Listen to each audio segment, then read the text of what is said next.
Hi, today we're going to talk about the problem statement, but we're going to do this in two parts. We're going to talk about the customer problem statement, that's what you're used to, but we're also going to talk about your problem statement. What is a problem statement? This is something that you're documenting to be able to come up with a solution for your customers. Your customers may want something to eat, for instance, and they want it to be delicious. And so you may come up with a solution for that. But they also may have a different kind of problem that you're working through that's a little bit more complex. So you are documenting not only the problem, but you're also documenting the solution. But today we're going to talk about a specific problem, and that's the problem that may get in the way of you developing a solution for your customers. And that's your problem. And so I have my notes right here. We're going to talk about something that Jesus spoke about. He said, get the beam out of your own eye before you remove the speck out of someone else's. And what I believe he was talking about there was being judgmental. And so he was saying, hey, make sure that you handle your own issues first before you try to handle someone else's. Well, the problem statement is very similar. And we're going to talk about a few things that act like big beams that can get in the way, that we have to remove out of the way before we can handle someone else's issues.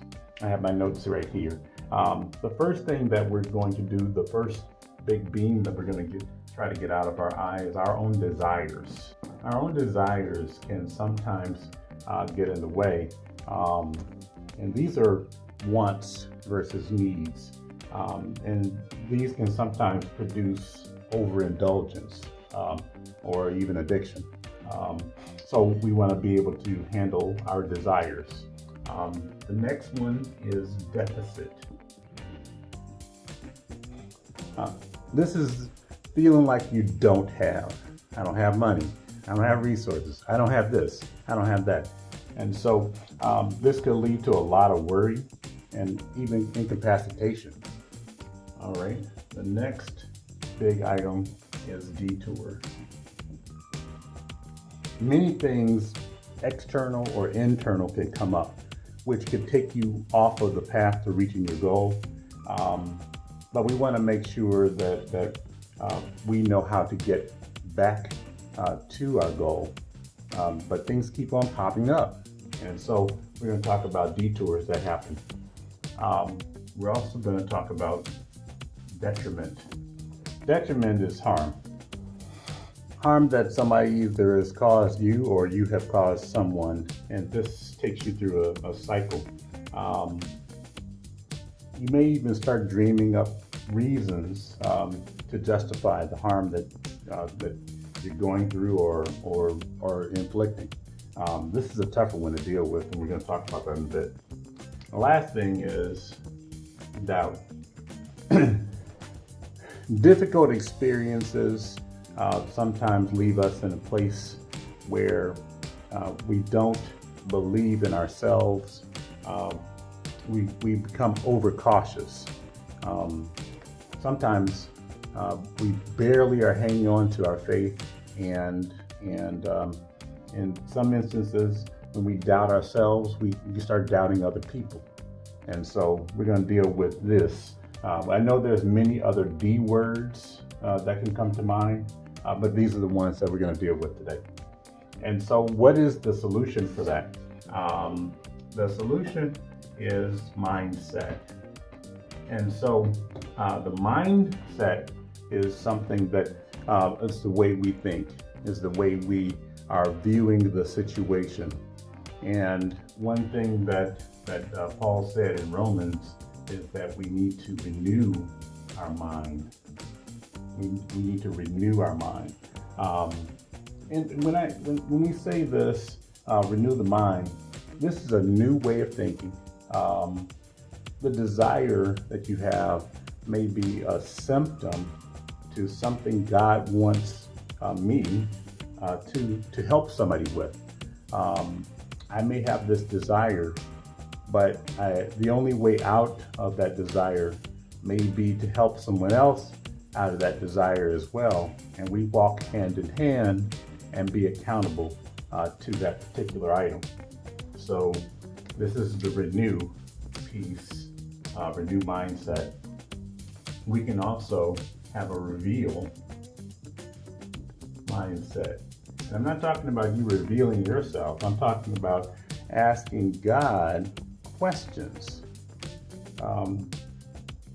If you're missing something you don't have, okay, ask God, why don't you want me to have this right now? Or what solution can you give me? Or what am I not relying on for you to provide? This deficit that you're experiencing may also be part of a solution that you're going to help somebody else with. So don't look at the deficit as, man, get me out of this. This may be part of the solution that you may help somebody else with. All right. Next thing is, if you're detoured, return.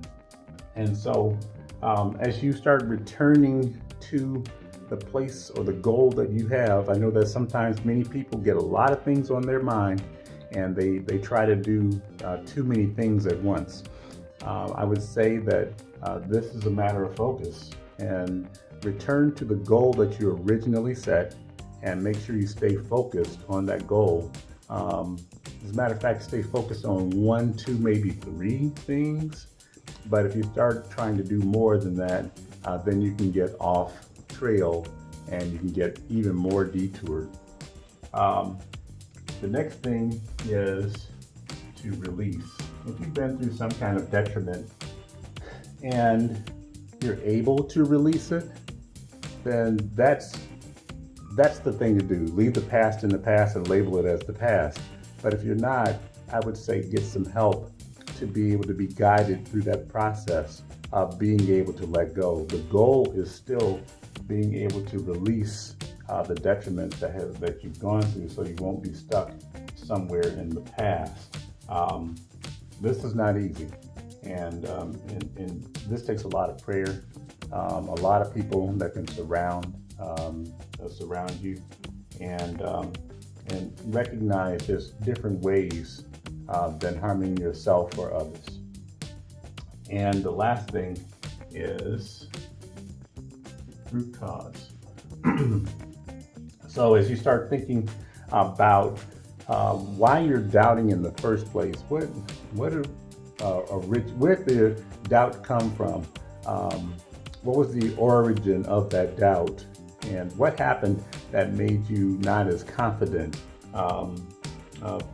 You want to be able to see what robbed you of that confidence and be able to get back to a foundation step by step of being able to be firm in the fact that your confidence doesn't come from your performance, but it comes from God. And God will provide all the things that you need. And so the thing that we're looking at is renewing our mind. All right. Ask questions. We want you to be focused, and we want you to release and be in the present, not in the past.